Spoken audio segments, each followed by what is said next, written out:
Chapter 22. What you have read is more or less the story that Allan Gordon told when he came back to Aberdeen after being away for 7 years. Do you believe the story? Many of Allan's friends and neighbors did not. Who could believe that a teenager would be able to kill, with his knife, not one but 2 full-grown polar bears? Who could believe that someone like Allan, with no experience in training animals, could tame a polar bear so that she would hunt and fish for him? Old whaling sailors were full of scorn. They said the winter ice in the Arctic moved around so much, was so affected by underlying ocean currents, by tidal changes, by the force of winds, that the amphibs would surely have been crushed to pieces that first winter. Anyway, icebergs always drifted to the south in warmer waters, where they soon melted. Many of these sailors had seen hundreds of such icebergs off the coast of Greenland, all drifting south. Then, too, drifting icebergs had a tendency to roll over every month or so, as the waters ate away at the undersea part of the berg and the upper part became top-heavy. Also, icebergs continually calve off smaller icebergs from their edges. Old whaling hands claimed that the ledge on which the amphibs rested would surely, in the course of 2 years, have broken off to become a growler. Other sailors claimed that Allan could not have survived so long on his iceberg without fresh fruit and vegetables. He would surely have died of scurvy. Most incredible of all, however, was Allan's claim to have lived for years with a tribe of Norse Greenlanders, descendants of the Vikings. These Greenland Vikings had all disappeared around the year 1500. Whether killed by disease or wiped out by Eskimos, no one knew. In 1721, some 35 years before the amphibs went down, Hans Egede, a noted Danish missionary and explorer, had sailed for Greenland to look for the lost colony of Vikings. He found nothing but ruins where the Vikings once lived, and although he fully explored their 2 main settlements, he found not a single descendant of the estimated 5,000 Vikings who had been living in Greenland in 1250. So much for Allan's claim to have lived with Vikings. And so Allan's story was at first flatly denied by many, especially those who went on whaling voyages. However, there were some facts that had to be believed.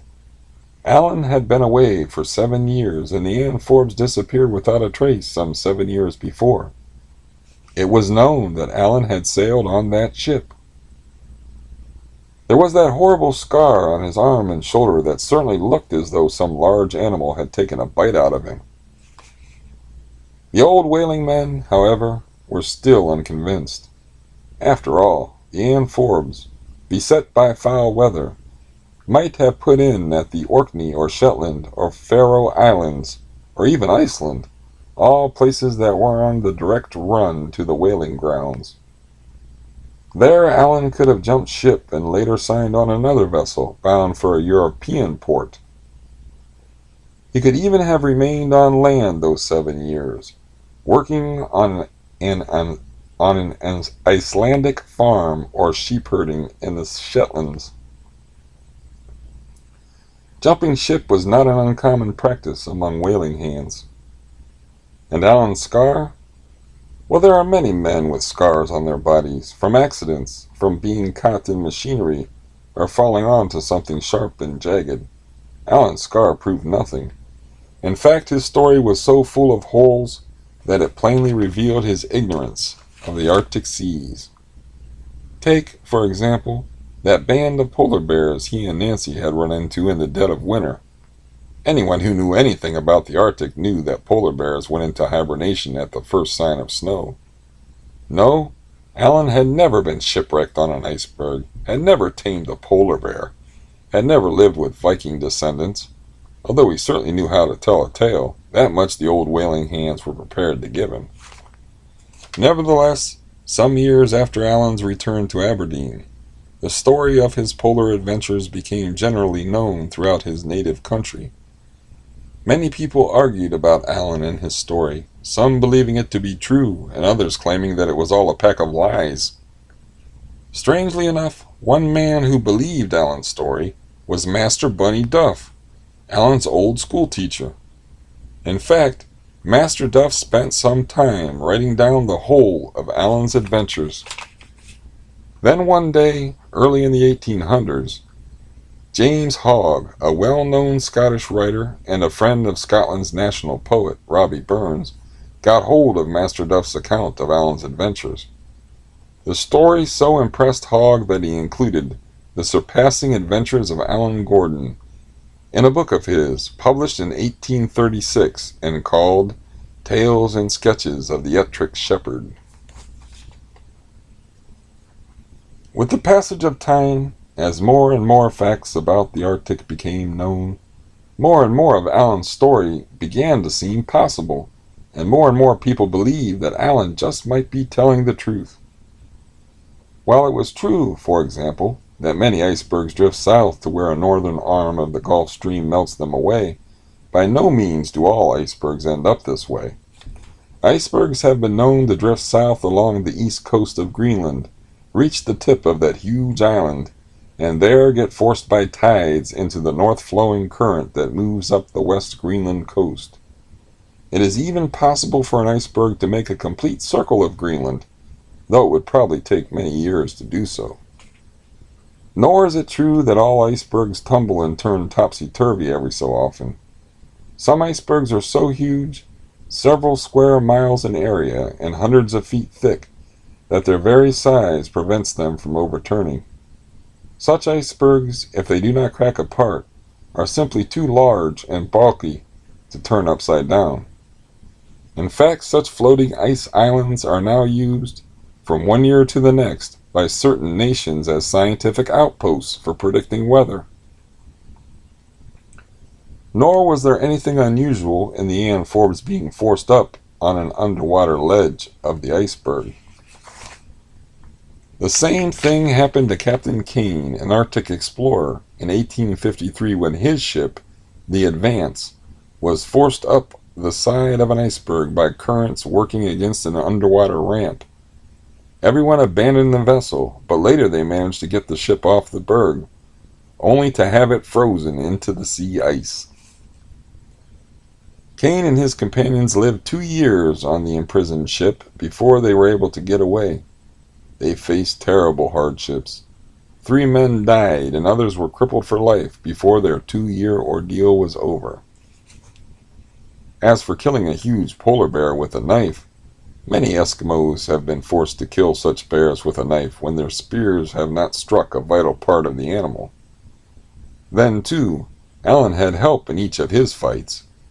On the first occasion, the bear had been jammed in the window frame of his cabin, unable to turn around. The second polar bear had received a full load of shot in the head before Allan jumped in with his knife to finish the animal off. Tame polar bears may have seemed incredible to the whaling men of Allan's day, but today we know that many polar bears have been tamed. If the ordinary brown bear, a first cousin to the polar bear, can be taught to ride a bicycle, then training a polar bear to catch and bring back fish does not seem all that unusual. Even before Allan's time, men had caught polar bear cubs after killing their mothers, then trained such cubs from infancy. In fact, the practice became such a sport in Iceland in the Middle Ages that the Icelandic authorities passed laws stating that such tame bears were to be considered the same as dogs. That is, the owner was responsible for any damages the animal caused.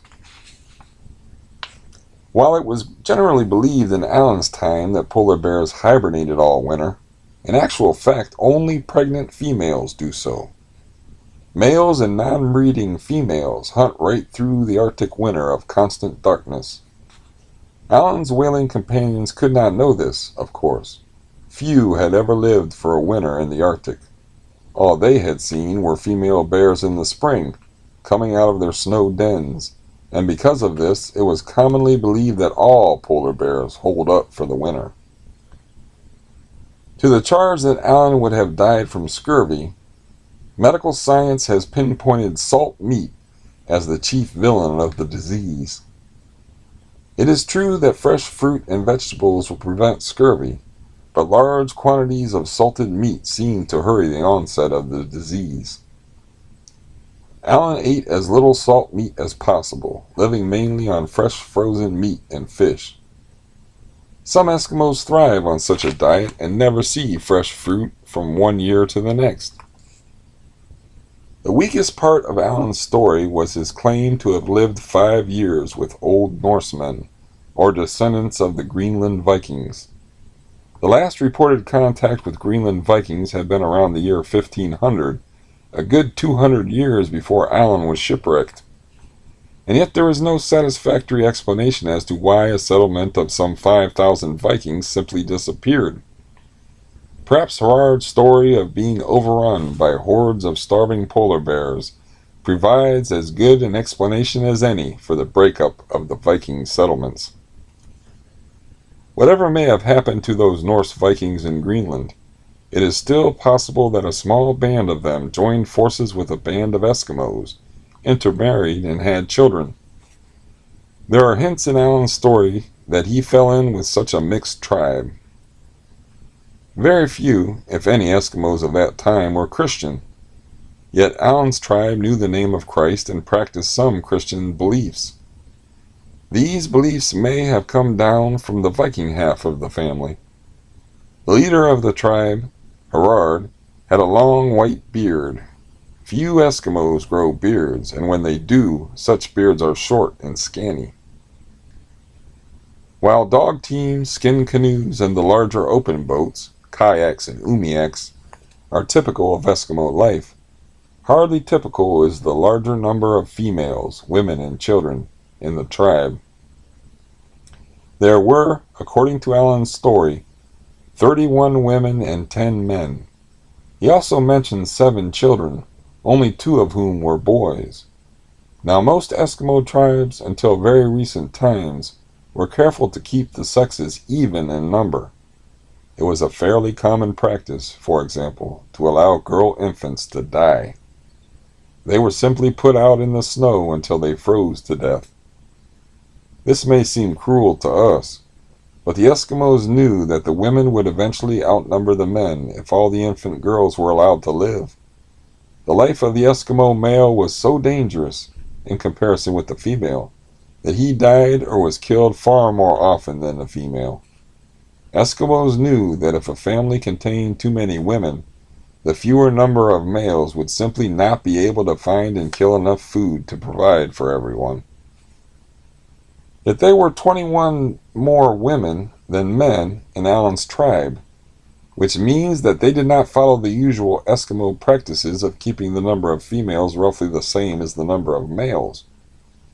Perhaps it was because they were Christians, and such acts were forbidden by the Christian religion.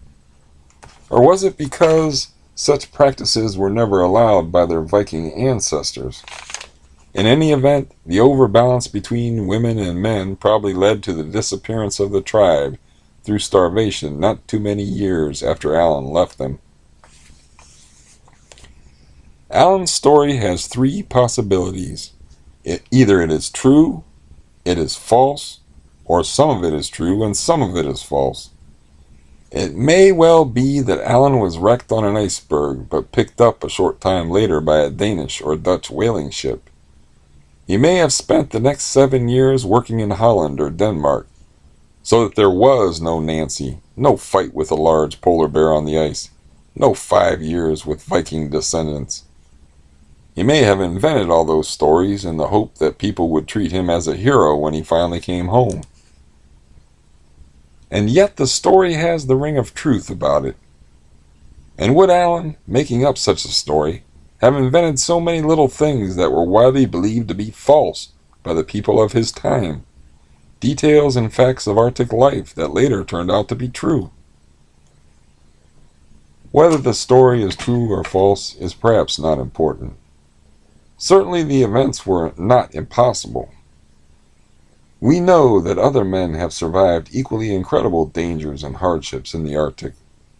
What is important is that we want to believe the story is true.